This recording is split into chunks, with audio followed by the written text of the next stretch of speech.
Shalom. Shalom seluruh jemaat GGP Shalom dimanapun Anda berada. Puji Tuhan, kita bersyukur ada kesempatan untuk kita boleh berdoa di malam-malam penghayatan Imam Pentakosta. Kita bersyukur masih dalam kondisi pandemi, tapi kita boleh menyembah Tuhan, kita boleh mendengarkan firman Tuhan, kita boleh bersekutu walaupun melalui online. Mari Bapak Ibu Saudara, kita mau pakai kesempatan yang ada ini untuk kita boleh semakin mengerti setiap kebenaran firman Tuhan, untuk kita boleh semakin dekat dengan Bapa kita, semakin kita menyembah Dia, semakin kita boleh menikmati kasih dan kuasa-Nya dalam kehidupan kita. Mari Bapak Ibu Saudara, kita mau angkat satu pujian. Yesus, Engkau sungguh baik. Apapun kondisimu pada saat ini, kita mau tetap berkata, Yesus, Engkau sungguh baik. Haleluya.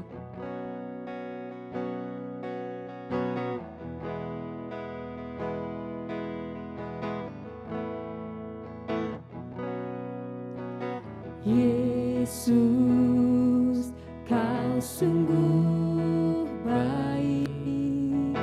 Yesus, nama-Mu indah. Yesus, ku cinta Kau selalu. Ku tinggikan, ku agungkan selamanya.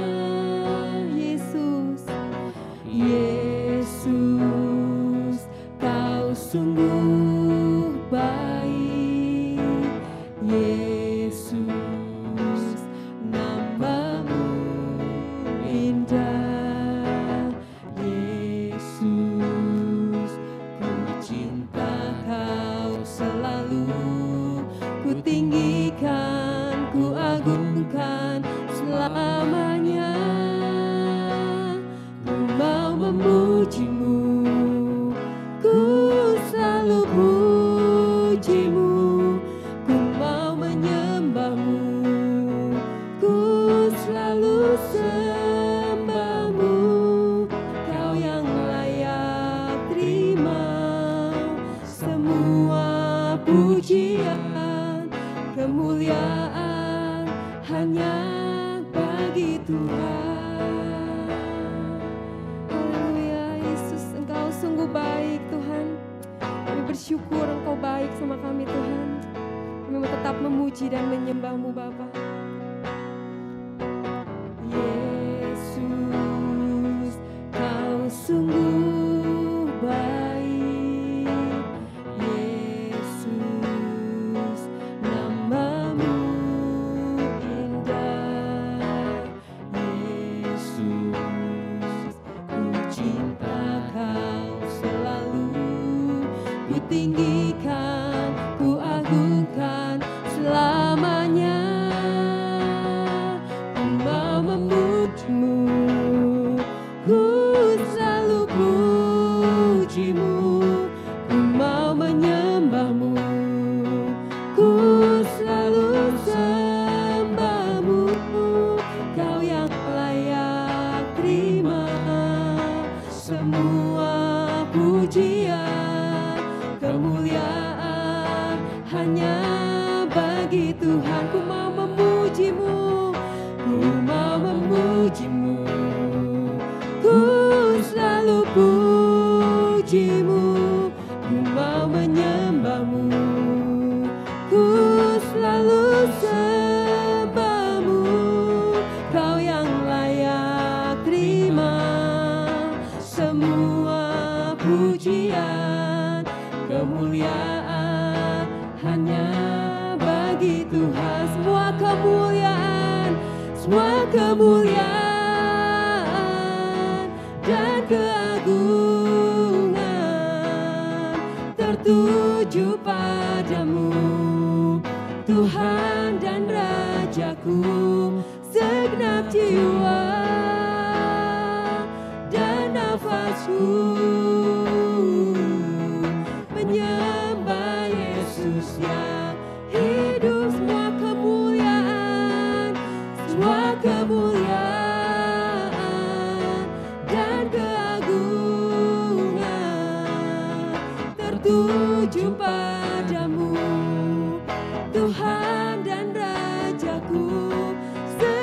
jiwa dan nafasku menyembah Yesus yang hidup. Sama-sama kita mau katakan, ku mau memujimu, ku selalu pujimu, ku mau menyembahmu, ku selalu sembahmu. Kau yang layak terima semua pujian, kemuliaan hanya bagi Tuhan. Kemuliaan hanya bagi Tuhan. Kemuliaan hanya bagi Tuhan. Haleluya. Hanya bagimu Tuhan. Kami sembah Kau Tuhan, sebab Kau yang layak. Haleluya. Terima kasih Tuhan. Yesus Kau sungguh baik.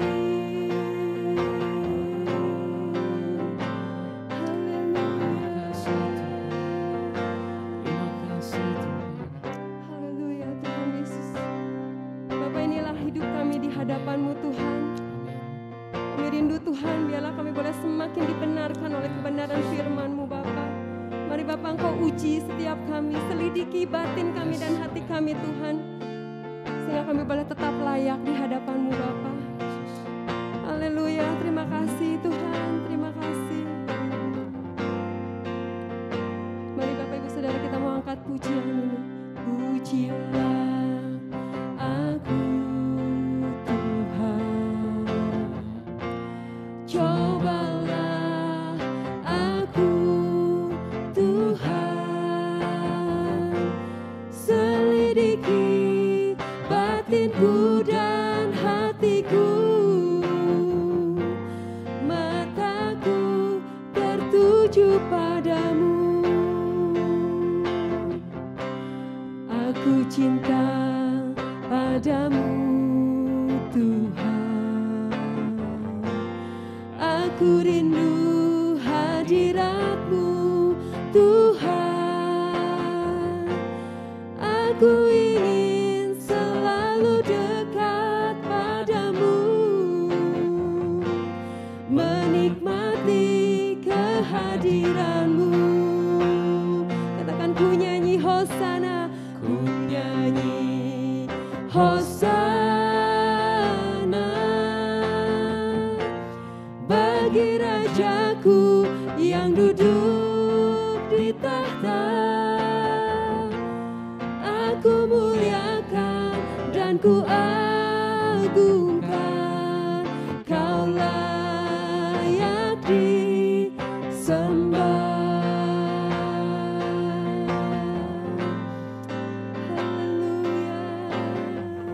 Ujilah aku Tuhan, cobalah aku Yesus. Ujilah aku Tuhan, cobalah aku Tuhan, selidiki batinku dan hatiku, mataku tertuju padamu. Aku cinta padamu Tuhan, aku rindu hadirat-Mu Tuhan, aku ingin selalu dekat padamu, menikmati kehadiran-Mu. Ku nyanyi hosana bagi Raja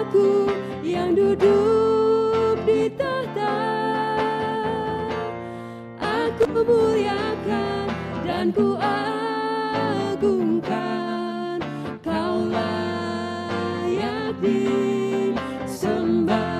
Ku nyanyi hosana, ku nyanyi hosana bagi Rajaku yang duduk di tahta. Aku muliakan dan ku agungkan, Kau layak disembah, Kau layak disembah,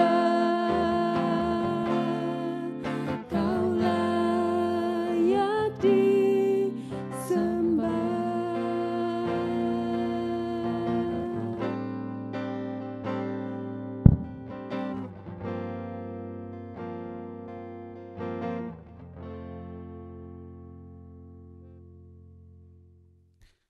Shalom Bapak Ibu, Saudara yang kekasih dalam Tuhan. Hari ini kita kembali bersyukur kepada Tuhan karena Tuhan bisa pertemukan kita lagi dalam rangkaian PIP di hari terakhir. Ya, kita bersyukur walaupun dalam kondisi pandemi COVID-19, kita berterima kasih karena Tuhan masih beri waktu kesempatan buat kita semua. Walaupun secara online, tapi saya percaya kita nikmati berkat bersama. Sebelum saya akan lebih lanjut membahas tentang apa itu Roh Kudus, ya, saya berharap buat kita semua, ya, kita berdoa supaya semua yang kita bisa terima hari ini boleh memberkati kita. Mari kita tunduk kepala, kita berdoa. Bapa di surga, kami bersyukur untuk hari ini. Dimanapun kami berada, kami percaya Engkau hadir bersama kami. Dan kami mau lewat pengajaran firman Tuhan boleh meneguhkan kami, menguatkan kami semua.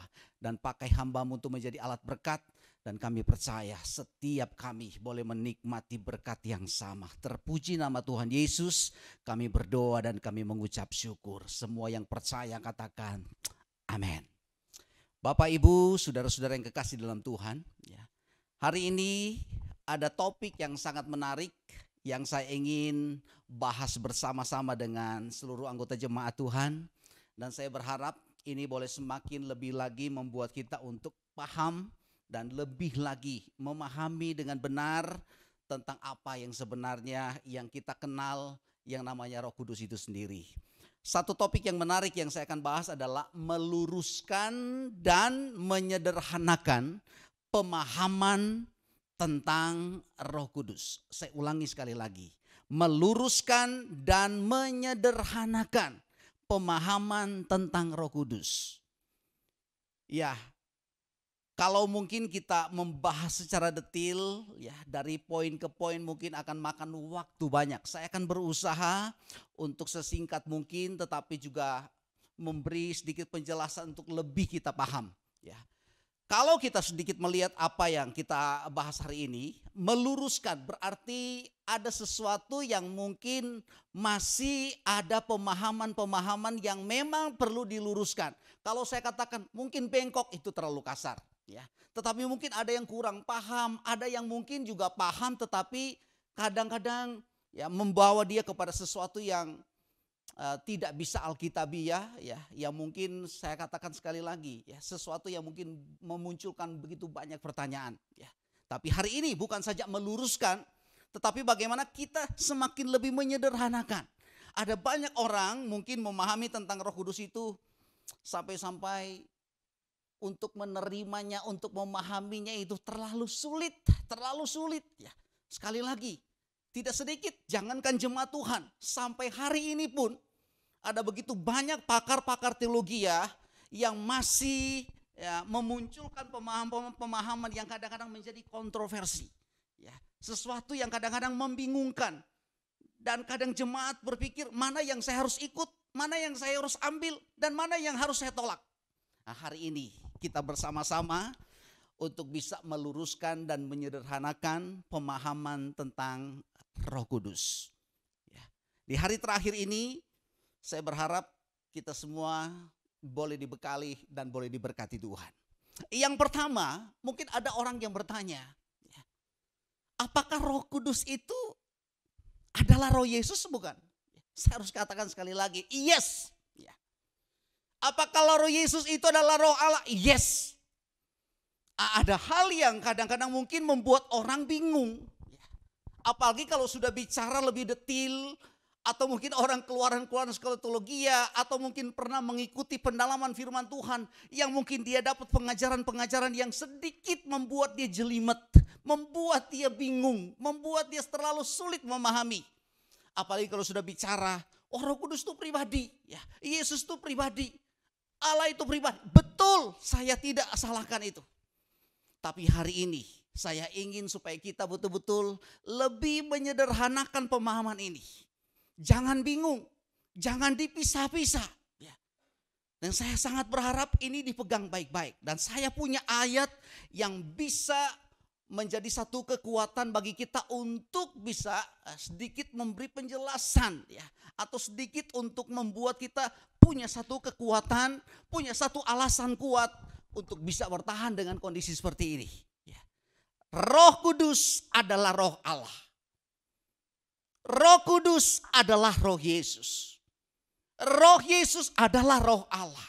Roh Allah adalah roh Kudus. Ayat ini sangat meneguhkan buat saya, dan saya sangat berharap bisa kita buka bersama Kisah pasal 16 ayat 6 sampai ayat yang ke-8. Saya mau baca bersama dengan Bapak Ibu di rumah supaya kita semua tidak bingung, ya. Saya sangat berharap ini boleh menjadi berkat buat kita semua, karena saya tahu bukan hal yang mudah untuk bisa kita pahami ini, ya. Apalagi orang bilang jangan cuma asal memberitahu, ada alasan gak, punya dasar gak Alkitabiah.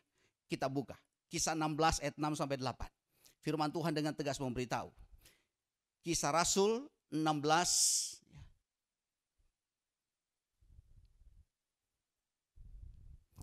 dari ayat 6. Mereka melintasi tanah Frigia dan tanah Galatia, karena Roh Kudus mencegah mereka untuk memberitakan Injil di Asia. Ayat 7. Dan setibanya di Misia, mereka mencoba masuk ke daerah Bitinia, tetapi Roh Yesus mengizinkan mereka. Nah, 2 ayat ini aja. Coba perhatikan baik-baik. Apakah di ayat 6 yang bicara tentang Roh Kudus sama enggak dengan apa yang dikatakan di ayat 7 dalam Kisah 16 ini? Sekali lagi, saya harus katakan dengan tegas, hal yang sama itu terjadi. Ya, Roh Kudus yang dikatakan ayat 6 yang mencegah mereka untuk masuk, ya, di salah satu daerah, ya, mencegah mereka untuk memberitakan Injil di Asia. Di ayat 7 diulang kembali, tetapi bukan lagi pakai nama Roh Kudus, tetapi Roh Yesus. Itu sebabnya saya mau beritahu buat kita semua, Roh Kudus adalah roh Allah, adalah juga Roh Yesus. 1 ayat lagi Bapak Ibu. Kalau kita bisa bersama-sama mengikutinya, Roma pasal 8 ayat 9 sampai 11, mungkin tidak semua kita akan baca, ya. Roma pasal 8 ayat 9 sampai 11. Ayat ini sangat menguatkan buat kita semua, ya. Firman Tuhan berkata seperti ini. Tapi kamu tidak hidup dalam daging melainkan dalam roh, jika memang roh Allah diam di dalam kamu. Ya, ayat 9. Tetapi jika orang tidak memiliki roh Kristus, ia bukan milik Kristus. Ayat 10. Tetapi jika Kristus ada di dalam kamu, maka tubuh memang mati karena dosa, tetapi roh adalah kehidupan karena kebenaran. Di ayat 11. Dan jika roh Dia yang telah membangkitkan Yesus dari antara orang mati diam di dalam kamu, maka Ia yang telah membangkitkan Kristus Yesus dari antara orang mati akan menghidupkan juga tubuhmu yang fana itu oleh rohnya yang tidak diam di dalam kamu. Ini luar biasa. Lebih menegaskan lagi, ya. Mungkin ada orang bertanya, loh itu disebut roh Allah, tapi kok di ayat berikut bicara tentang roh Kristus? Kok di 1 ayat lagi bicara tentang roh Allah lagi? Kita kadang-kadang mungkin bingung dengan hal seperti ini. Itu sebabnya kita luruskan, kita sederhanakan. Jangan banyak lagi untuk berpikir dengan hal-hal yang lebih mempersulit kita. Mari kita ambil hal yang betul-betul secara Alkitabiah sudah ditegaskan, ya, menjadi alasan kuat bagi kita. Bahwa Roh Kudus adalah roh Allah, adalah roh Yesus. Yang kedua, ini penting. Ada orang berpikir, kalau saya sudah punya Roh Kudus, atau mungkin sebaliknya saya beritahu, kalau saya sudah terima Yesus sebagai Tuhan dan Juru Selamat, apakah Roh Kudus itu ada pada saya? Apakah Roh Kudus itu mendiami hidup saya? Dan hari ini dengan tegas, sebenarnya ini sangat berkaitan dengan poin pertama tadi. Kalau Roh Kudus itu sudah ada dalam kita, sudah otomatis. Ya Yesus mendiami hidup saudara. Sebaliknya Yesus mendiami hidup saudara saat kita ambil keputusan untuk terima Dia sebagai Tuhan dan Juru Selamat. Gak usah ragu. Dia yang adalah Roh Kudus, Dia yang adalah Roh Allah, Dia yang adalah Roh Kristus, diam di dalam hidup saudara. Nah, lebih sederhana mungkin saya beritahu. Roh Kudus itu adalah tanda orang Kristen yang sudah percaya dan terima Yesus sebagai Tuhan dan Juru Selamat. Ini harus diaminkan. Sini juga harus disyukuri dengan baik. Tanda bagi kita orang yang sudah menerima Kristus sebagai Tuhan Juru Selamat adalah apa? Roh Kudus tinggal dalam kita. Begitu juga sebaliknya. Roh Kudus adalah tanda bagi orang yang sudah terima Yesus sebagai Tuhan dan Juru Selamat. Mungkin ada yang berkata, ayatnya mana Pak? Ada enggak dasar kalau sampai ada orang bertanya kepada saya? Dan hari ini dengan singkat kita bisa ambil, dan saya berharap saya tidak usah baca di sini. Saudara baca Kisah pasal 2 ayat 36 sampai 40. Baca baik-baik. Bagaimana pada waktu Petrus harus memberi khotbah yang luar biasa dan dia menangkan 3.000 jiwa. Tapi satu hal yang dia ungkapkan adalah apa? Berilah dirimu. Percaya kepada Tuhan. Dibaptis. Kamu akan menerima apa yang kita akan terima, saudara. Tuhan beri kepada kita luar biasa. Dan saya berharap ini pegang baik-baik. Hal-hal yang membuat kita untuk semakin lebih dikuatkan lagi bahwa kebenaran firman Tuhan itu menjadi satu landasan yang kuat untuk kita bisa pegang. Tidak hanya sekedar dengar dari orang, tidak hanya sekedar kita terima begitu saja, tapi kita pelajari. Hal yang berikut yang kita perlu pahami dan kita perlu luruskan dan perlu juga untuk kita sederhanakan. Bukan saja bicara tentang Roh Kudus adalah tanda orang Kristen yang sudah menerima Kristus sebagai Tuhan dan Juru Selamat. Ya. Ada mungkin gereja-gereja tertentu yang sampai detik ini setiap kali mau hari Pentakosta, ya, mereka itu kumpul bersama. Ya, saya tidak salahkan juga, itu ada baiknya. Berdoa bersama. Ya. Mereka sampai mungkin harus berjam-jam di ruangan gereja. Dengan puji-pujian yang membuat mereka mungkin semakin lebih lagi terbawa emosional mereka. Tapi yang saya harus katakan sekali lagi, tidak sedikit gereja-gereja yang berkumpul seperti itu. Jemaat Tuhan yang beribadah seperti itu. Tapi bukan untuk mensyukuri tentang Roh Kudus yang sudah diberikan kepada dia. Tapi masih, saya harus katakan ini perlu diluruskan. Masih menanti, masih menunggu curahan Roh Kudus. Ini kekeliruan besar. Kalau sampai masih ada pemikiran seperti itu. Hari ini mari kita buka hati dan katakan kepada Tuhan. Tuhan, saya bersyukur. Hari ini saya dibukakan kembali lagi pemikiran saya, hati saya. Untuk boleh lagi punya satu landasan yang kuat. Saya bukan lagi untuk menanti menunggu curahan Roh Kudus. Tapi Roh Kudus itu sudah diberikan, sudah dicurahkan. Kapan dicurahkan? Ini yang mungkin bisa dipertanyaan bagi banyak orang. Pada waktu Yesus terangkat dan naik ke surga, itu sudah kita rayakan bersama-sama pada waktu kenaikan Kristus. Ada janji Allah, ada janji Yesus yang Tuhan berikan kepada murid-muridnya. Dan bukan hanya kepada muridnya. Bukan saja berkat secara khusus yang Tuhan kasih, tapi Tuhan kasih seorang penolong. Dia berikan penolong buat kita. Siapa penolong itu? Yang akan menghibur, yang akan meneguhkan, yang akan menguatkan kita. Itulah Roh Kudus. Saya berharap malam hari ini atau kapan saja Bapak Ibu boleh menyaksikan ini, kembali kita boleh diluruskan lagi, disederhanakan lagi pemahaman tentang Roh Kudus. Yang saya ingin tegaskan, jangan menunggu lagi, jangan menanti lagi. Roh Kudus itu sudah dicurahkan dan akan selalu cukup untuk tinggal kepada setiap orang yang membuka hati untuk percaya kepada Yesus Tuhan. Untuk dia tinggal dalam hidup saudara. Apalagi yang perlu kita luruskan? Dari hal-hal ini ada banyak sekali kejadian-kejadian yang memang banyak orang mungkin berpikir, wow, saya butuh untuk lebih lagi, lebih apa? Salah satu ini, Roh Kudus adalah sumber segala berita.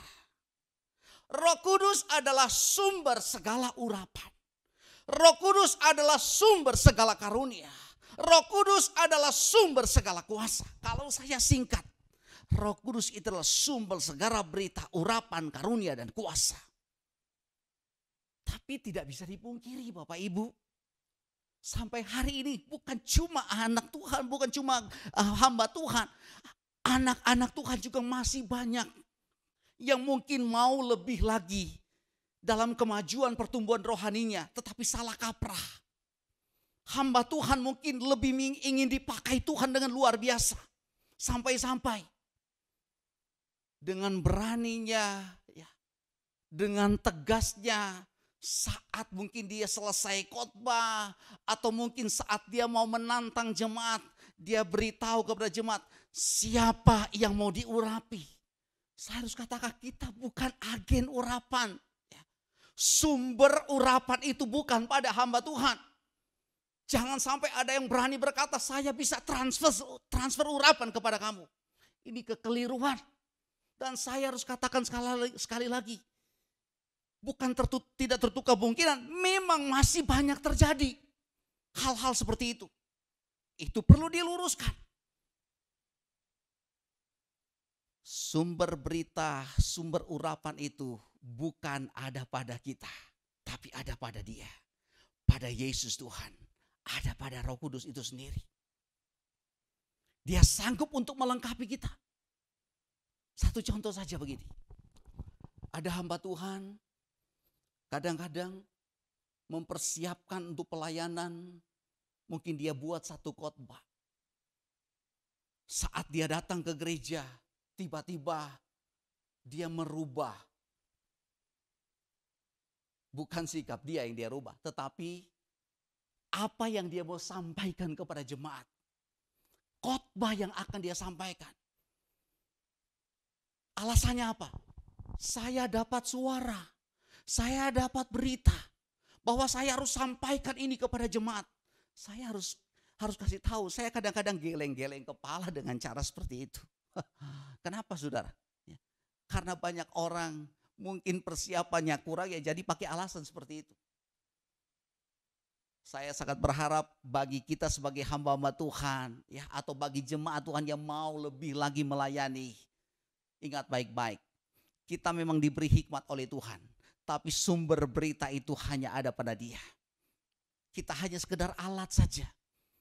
Ya, saya berharap kita berdoa. Kita minta Tuhan, kalau memang ini yang sudah aku persiapkan, saya yakin Tuhan pasti melengkapi. Dengan segala sesuatu yang saya ingin sampaikan kepada jemaat Tuhan. Ada orang juga yang kadang-kadang berpikir, wow, saya sanggup dan saya bisa melakukan hal itu. Karena mungkin merasa, saya anak Tuhan. Apa yang Allah punya, apa yang Yesus punya, itu juga milik saya, termasuk kuasa. Saya harus katakan itu tidak salah, saya aminkan itu. Tapi jangan sekali-kali terlalu mengandalkan diri sendiri untuk mungkin mengelabui orang lain, Seolah-olah kuasa yang kau pakai itu adalah kuasa Tuhan, pada sebenarnya kamu sedang memberitahu tentang kekuatanmu sendiri. Ada orang pakai istilah, jangan curi kemuliaan Tuhan.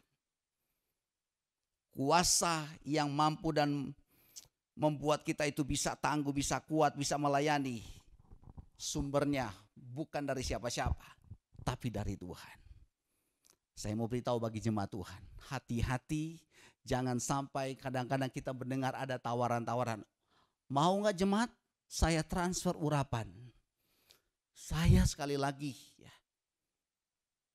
menolak mentah-mentah dengan cara pengajaran seperti itu.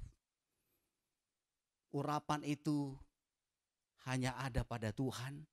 Dan kalau kita butuh, kalau memang Tuhan tahu kita membutuhkan, tidak tertutup kemungkinan untuk Dia bisa melengkapi buat hidup kita. Yang berikutnya, ini perlu diluruskan, perlu disederhanakan juga. Ada istilah yang namanya tentang urapan perjanjian baru. Kadang-kadang orang bingung sendiri. Apa sih sebenarnya itu?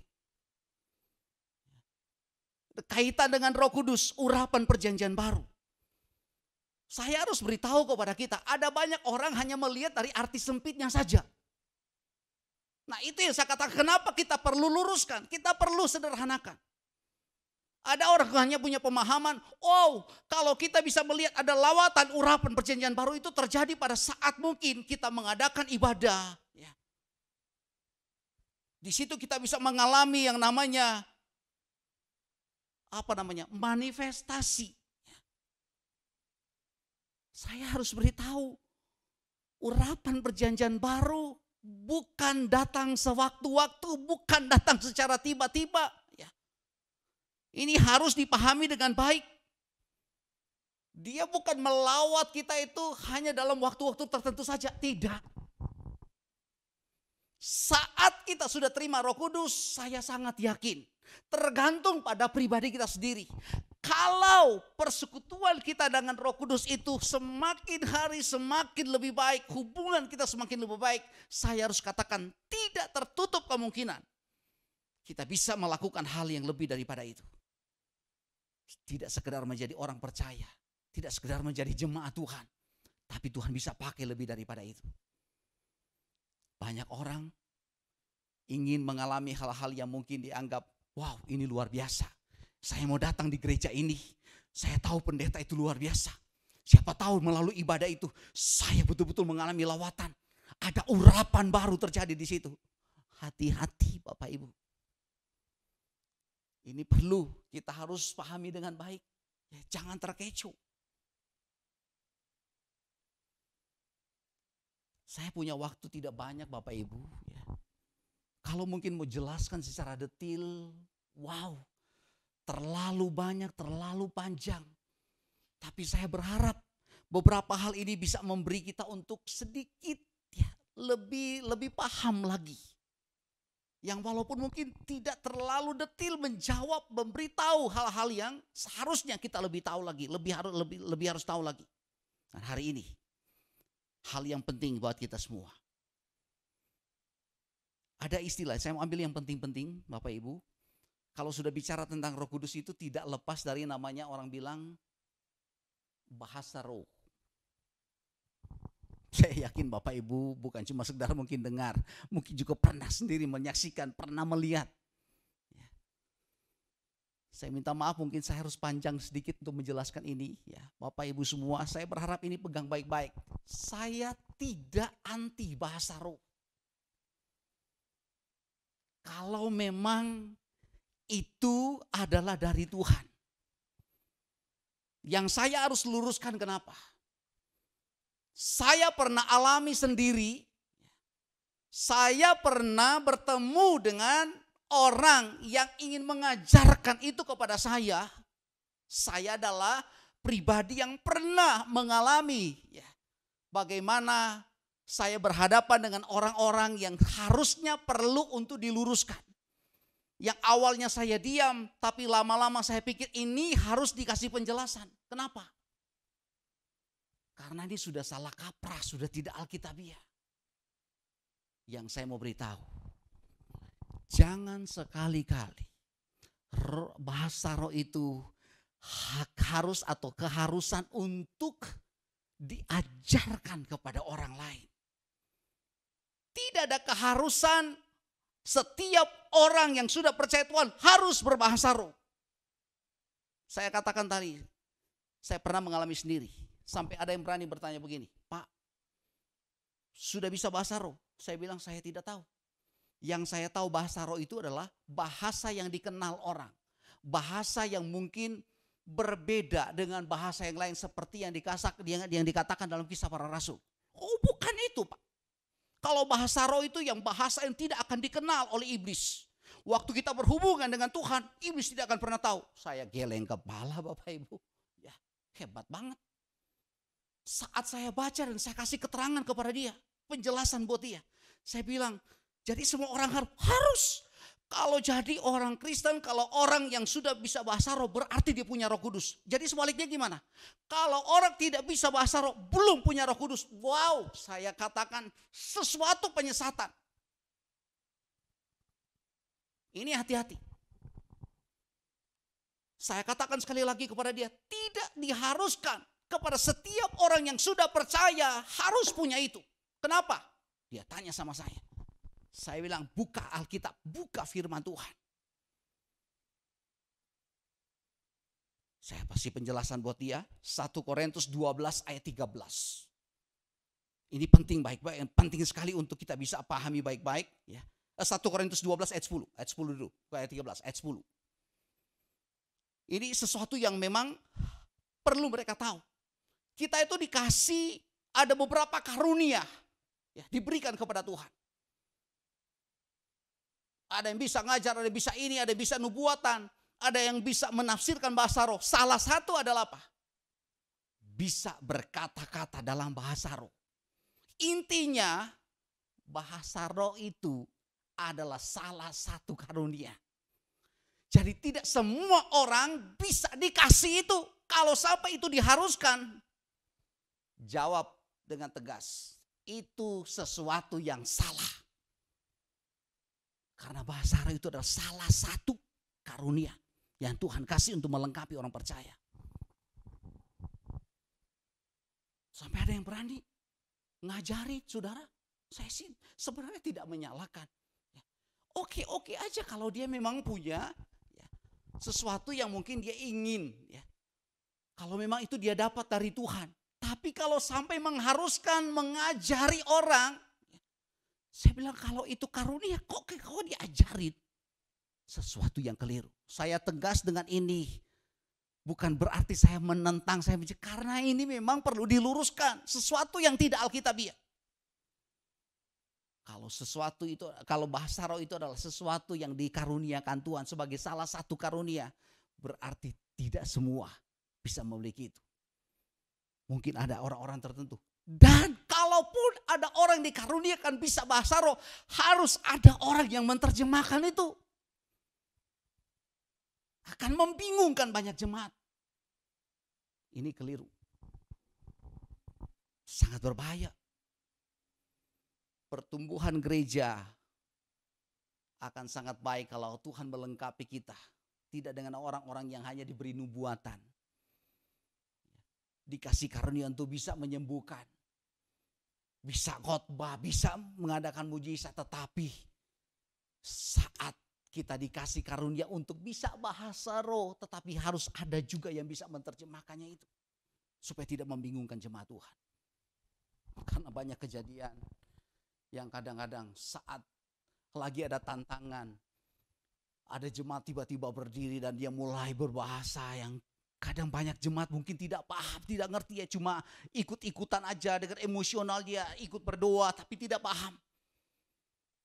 Selesai ibadah apa sih sebenarnya itu? Gak ngerti. Ini penting sekali. Saya berharap kita bisa sederhanakan sedikit dan luruskan dengan sebaik-baik mungkin. Bahasa roh itu merupakan salah satu manifestasi pernyataan pekerjaan Roh Kudus, ya. Bukan tanda mutlak baptisan Roh Kudus. Ini pegang baik-baik. Bukan tanda mutlak.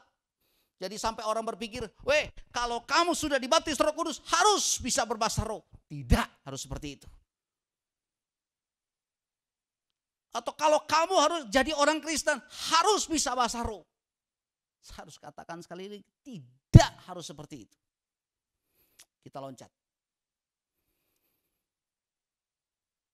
Bicara bahasa roh itu pasti ada kaitan yang saya singgung tadi dengan namanya baptisan roh. Atau baptisan Roh Kudus.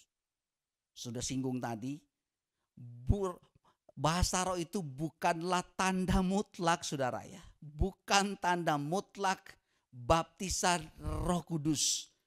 Tapi itu bisa orang alami, bisa kita pahami dengan benar. Bahasa roh adalah salah satu karunia Tuhan. Ya. Salah satu yang memang diberi secara khusus oleh Tuhan. Kalau bicara baptisan Roh Kudus, ini juga yang kadang kita perlu sederhanakan dan perlu kita luruskan. Banyak orang yang kadang-kadang sudah agak melenceng saudara. Ya itu perlu diluruskan. Ada orang terlalu sulit sekali untuk memahami. Ya kita sederhanakan. Apa sih sebenarnya itu baptisan Roh Kudus?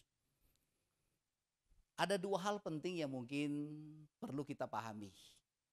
Ada orang yang kadang-kadang mengaitkan baptisan Roh Kudus itu dengan sesuatu yang mungkin dianggap bahwa ada sesuatu yang terjadi dalam hidupnya.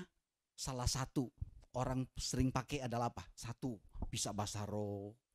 Ya. Ada orang juga katakan kalau sudah dibaptis Roh Kudus itu, wah kita itu harus betul-betul menjadi satu pribadi. Ya. Yang tidak sekedar orang gereja. Ini ya banyak saya dengar. Tapi apa? Tapi bagaimana hidup kita itu betul-betul boleh mengalami yang namanya kuasa Roh Kudus yang luar biasa. Saya katakan itu ya tidak salah. Ya. Itu sebabnya kita harus pahami dulu baik-baik. Dua hal ini perlu dipahami. Perlu ya, kita pelajari dengan baik. Yang pertama itu adalah apa? Yang kita kenal dengan baptisan inkorporasi. Apakah itu?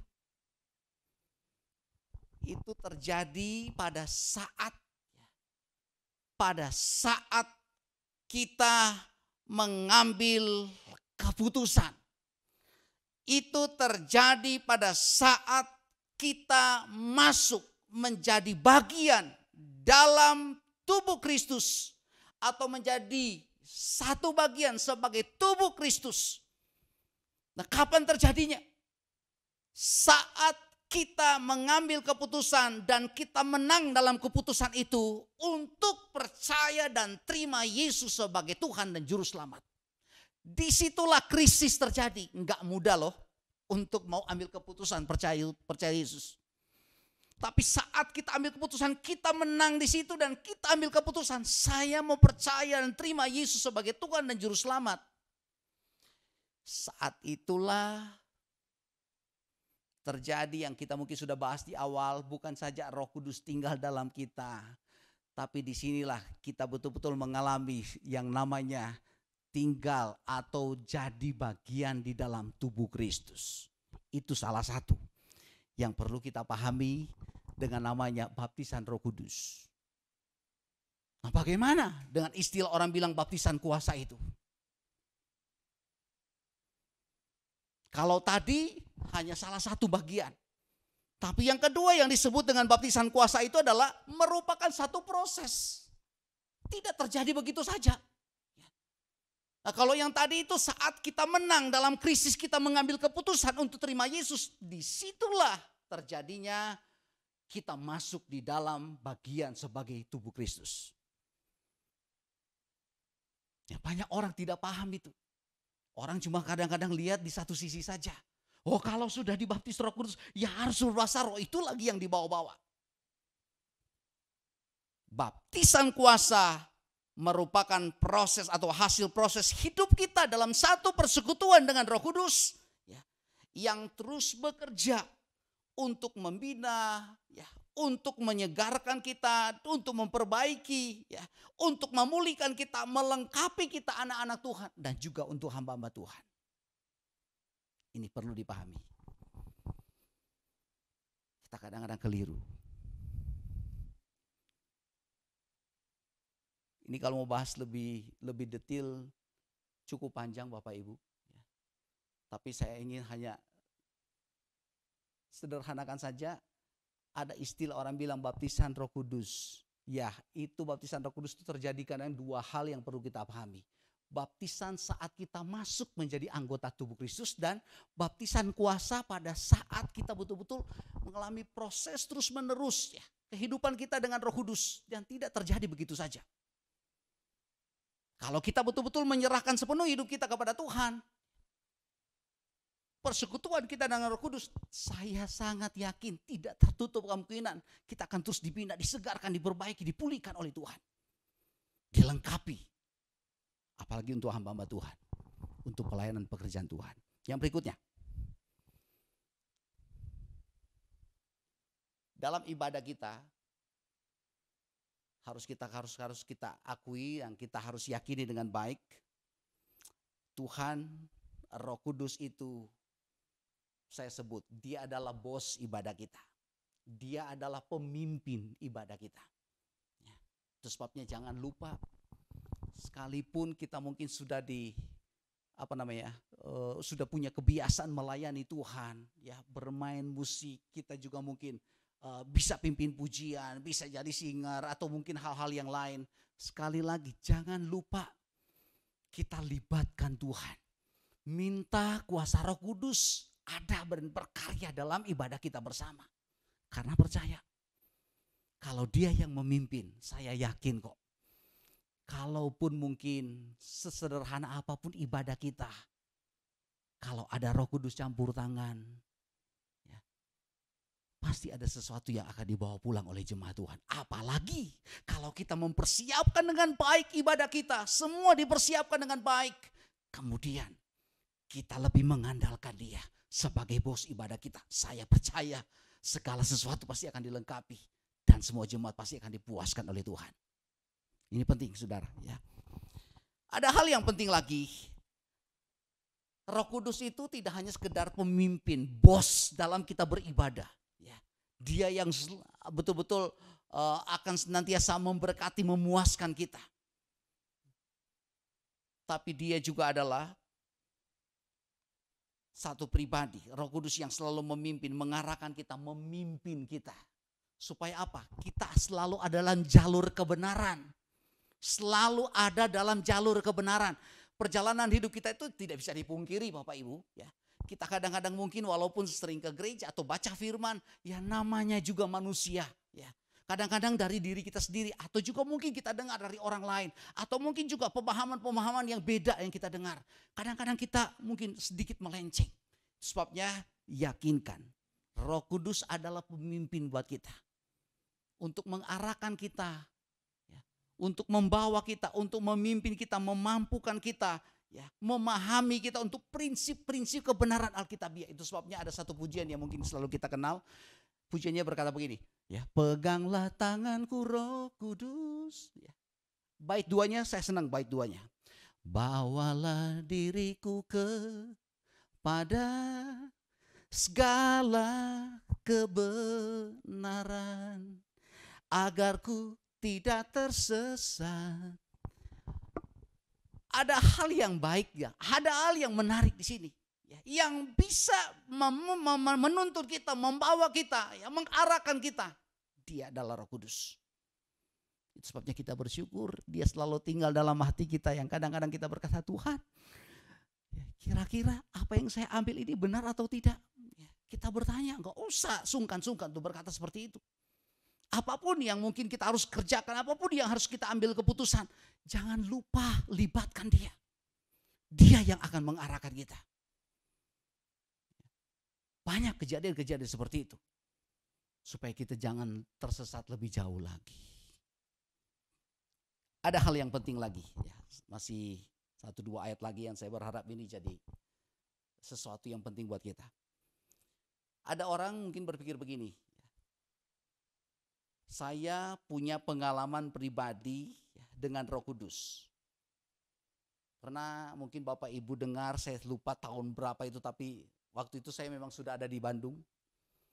dengar yang namanya tertawa dalam roh. Ya, saya yakin juga anak-anak muda sekarang juga mungkin ada yang tahu. Sampai-sampai cukup menghebohkan, khususnya yang ada di Indonesia. Ada orang bilang itu Toronto Blessing. Itu pengalaman pribadi sebenarnya dari seseorang, tapi dijadikan doktrin. Ini sesuatu yang aneh. Itu sebabnya kenapa kita perlu luruskan. Karena ini memang sangat tidak alkitabiah. Mereka sampai ambil ayat contoh, wah kenapa tidak ada istilah kata tertawa dalam roh. Sarah aja wow tertawa. Ya tertawa ya wajar sih Sarah tertawa, kenapa? Di usia yang lanjut Tuhan katakan kamu akan punya keturunan. Siapa yang gak heran. Tapi kok kenapa itu diangkat dijadikan doktrin. Sampai-sampai ada gereja-gereja tertentu pada waktu itu ya, melibatkan dan mengharuskan jemaat itu harus tertawa dalam roh. Coba berpikir ya, mungkin bagi anak-anak muda ya, coba bikin satu ibadah yang biasanya tidak seperti itu, tahu-taunya pemimpin bilang ayo kita tertawa dalam roh. Saya pikir mungkin mereka tidak akan ketawa, bisa-bisa mereka keluar dari gereja. Saat kita lagi pujian, tiba-tiba pemimpin pujian bilang, boleh enggak sebentar 5 menit aja kita tertawa dalam roh. Aduh, ini sesuatu yang keliru besar dan itu pernah terjadi. Mungkin ada juga yang lain. Dijadikan doktrin, sesuatu yang sebenarnya menjadi pengalaman pribadi tapi diangkat jadi doktrin. Saya balik lagi, bahasa roh ini kalau tidak dipahami dengan baik, ada orang-orang tertentu, ada hamba-hamba Tuhan tertentu, pakar-pakar teologi yang tertentu, yang punya aliran tertentu juga, yang saya harus katakan, mereka juga ada yang sampai menjadikan sebagai satu doktrin, mengharuskan jemaat Tuhan, orang yang sudah percaya Tuhan, harus bahasa roh. Karena mereka mengatakan, kalau sudah punya Roh Kudus ya harus bisa. Wah, ini kekeliruan. Jangan sampai pengalaman pribadi itu diangkat jadi doktrin, diajarkan sesuatu yang akan menyesatkan banyak orang. Saya tutup dengan poin terakhir. Sesuatu yang mungkin perlu kita sikapi dengan baik. Ya. Sampai detik ini saya yakin bukan cuma kuasa Tuhan yang bekerja dalam dunia ini, dalam gereja Tuhan. Iblis juga tidak akan pernah tinggal diam. Ini poin terakhir yang harus kita pahami baik-baik. Kita perlu benar-benar punya pegangan yang kuat. Tidak semua yang super alamiah itu adalah ilahi atau pekerjaan Roh Kudus. Iblis pun juga bisa melakukan itu. Kita buka Matius pasal 24 ayat 24. Ya, saya sengaja ambil ini, Matius 24 ayat 24. Supaya Bapak Ibu bisa tahu, oh iya ya. 24 ayat 24 dari Injil Matius. Firman Tuhan berkata begini. Sebab Mesias-Mesias palsu dan nabi-nabi palsu akan muncul. Dan mereka akan mengadakan tanda-tanda yang dahsyat dan mujizat-mujizat. Sehingga sekiranya mungkin mereka menyesatkan orang-orang pilihan juga. Saya kutip ayat ini untuk mengingatkan kita. Tidak hanya Yesus yang bikin mujizat. Tapi iblis juga tidak pernah tinggal diam. Dia kerja keras. Dia juga bisa melakukan yang namanya super alamiah ini, saudara. Orang kadang mungkin berpikir, kok bisa ya? Ya bisa. Kenapa tidak? Masih banyak yang menghebohkan pada beberapa tahun yang lalu. Ada seorang anak kecil, ya, tahu-taunya ada banyak orang yang harus datang berkumpul sampai dari luar daerah. Karena mungkin merasa, wah orang ini bisa punya kelebihan. Ya. Coba dengan dengan air yang dia punya itu bisa menyembuhkan segala penyakit. Aduh, ini kekeliruan besar, sangat membahayakan. Dan hari ini saya sangat berharap buat kita semua, walaupun mungkin tidak secara detail, ya, untuk kita bisa pelajari tentang pemahaman tentang Roh Kudus ini. Saya berharap dengan beberapa hal ini boleh kembali sedikit meluruskan hal-hal yang mungkin sedikit melenceng, membuat kita juga kadang-kadang tidak paham. Kalau ada yang mungkin sudah anggap, aduh kok bingung ya, ada sesuatu yang sulit, kita sederhanakan. Kalau memang sampai hari ini kita juga belum mungkin menemukan penjelasan secara detail, mari kita akan terus belajar dan terus belajar. Saya berharap apa yang saya sampaikan boleh meneguhkan dan menguatkan kita semua. Kita punya dasar, punya landasan yang kuat secara alkitabiah. Tuhan memberkati buat kita semua. Amin. Mari Bapak Ibu kita akan berdoa bersama-sama untuk firman Tuhan hari ini. Sebagai satu pengajaran buat kita untuk boleh kembali lagi. Kita diluruskan yang mungkin sampai hari ini kita sebenarnya ingin lebih tahu, ingin lebih memahami tentang apa itu Roh Kudus. Secara sederhana kita boleh dengar bersama.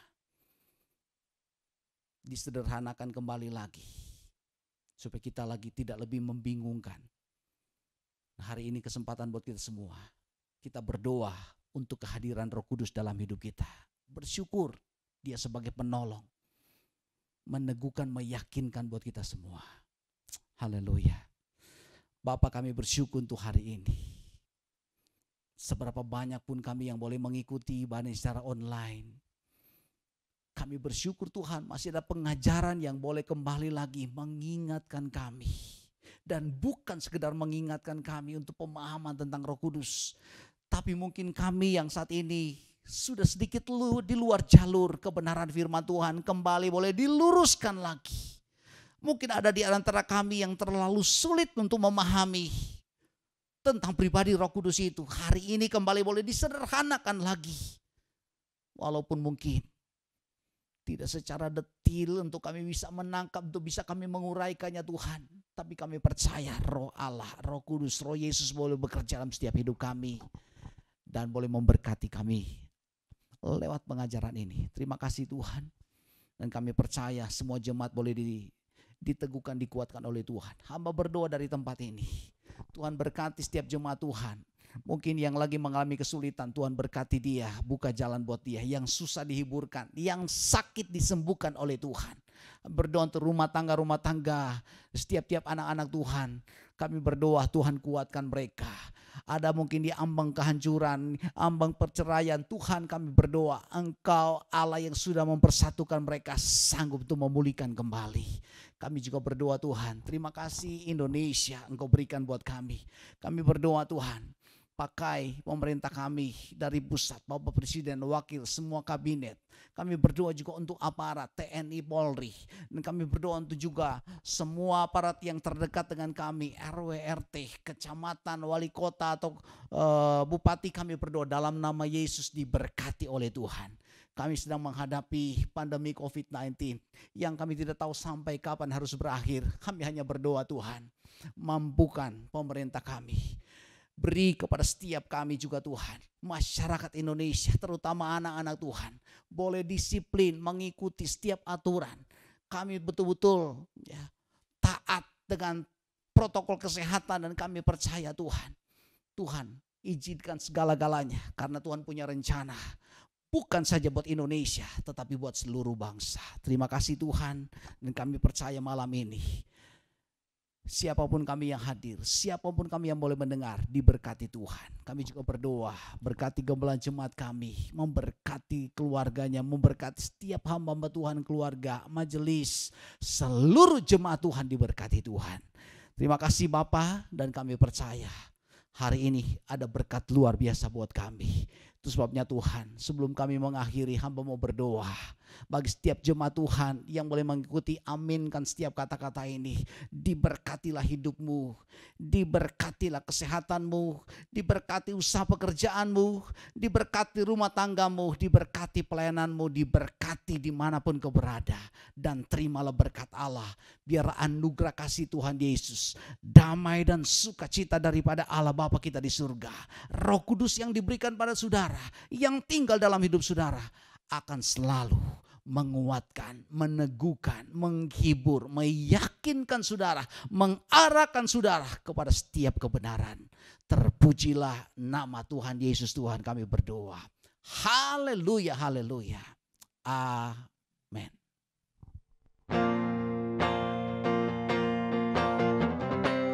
Ku nyanyi Hosana